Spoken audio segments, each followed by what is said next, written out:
एक आलिम दीन अपनी किताब में लिखते हैं कि मुझे एक गांव से खत आया कि आप हमारे गांव में आकर रसूल खुदा की सीरत पर बयान करें। हमारे इलाके में कभी भी रसूल खुदा की सीरत पर बयान नहीं हुआ। वो गांव जिसमें कादियानियों की तादाद मुसलमानों से ज्यादा थी। आलिम दीन ने इस बात की हामी भरी और वक्त का तायन करके उनको कहा कि मैं फला तारीख को आपकी तरफ आ जाऊंगा।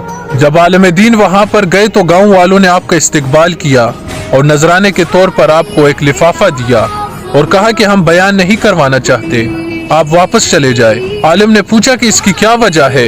गांव वाले कहने लगे कि यहाँ पर कादियानियों की तादाद मुसलमानों से ज्यादा है। उन्होंने हमें धमकी दी है। हमारे बच्चों की जिंदगी, हमारे औरतों की इज्जत यहाँ पर महफूज नहीं है। इस वजह से हम आपकी तकरीर नहीं करवा सकते। इस पर आलिम दीन ने कहा कि अब तो बिल्कुल भी नहीं जाऊंगा। अगर बात आपकी और मेरी होती तो मैं चला जाता। यहाँ पर बात रसूल खुदा की है, अब तो किसी सूरत भी वापस नहीं जाऊंगा। गांव वाले कहने लगे कि आप बयान करके वापस चले जाएंगे, लेकिन बाद में मुश्किलात का सामना हमें करना पड़ेगा। आलिम दीन ने कहा कि तुम्हारे इलाके में कोई ऐसी शख्सियत है जिससे इलाके वाले डरते हो, जैसे कोई गुंडा, डाकू?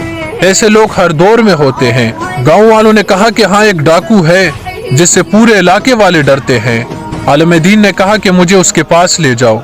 जब आलिम दीन वहां पर पहुंचे तो वो डाकू आलिम को देखकर कहने लगा कि वाह, आज तो मौलवी आए हैं। करीब जाकर उस आलिम ने डाकू से कहा कि बात रसूल खुदा की है, तुम क्या कहते हो? वो डाकू एकदम से खड़ा हो गया और कहने लगा कि मैं डाकू जरूर हूँ, लेकिन बगैरत नहीं हूँ।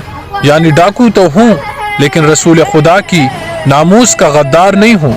आलिम दीन ने डाकू को साथ लिया और गांव में जाकर मुसलसल 3 घंटे रसूल खुदा की सीरत पर बयान किया।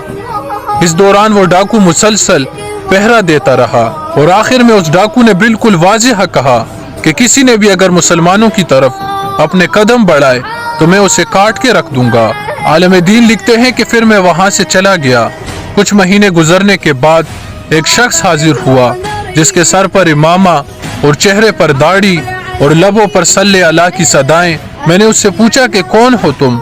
कहने लगा कि मैं वही डाकू हूँ, मैं आपका मशकूर हूँ, आपने मेरी जिंदगी बदल दी। वो डाकू कहने लगा कि जब मैं वहां से गया और रात को सोया तो मेरी ख्वाब में रसूल खुदा तशरीफ लाए और उन्होंने कहा कि तुमने मेरी नामूस पर पहरा दिया है, अल्लाह और मैं तुमसे खुश है, अल्लाह ने तुम्हारे पिछले सारे गुनाह माफ कर दिए हैं।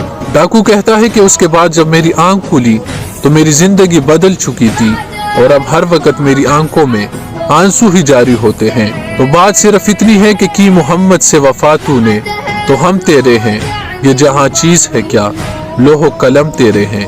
रसूलुल्लाह की नामूस पर पहरा देना कितना बड़ा अजर है।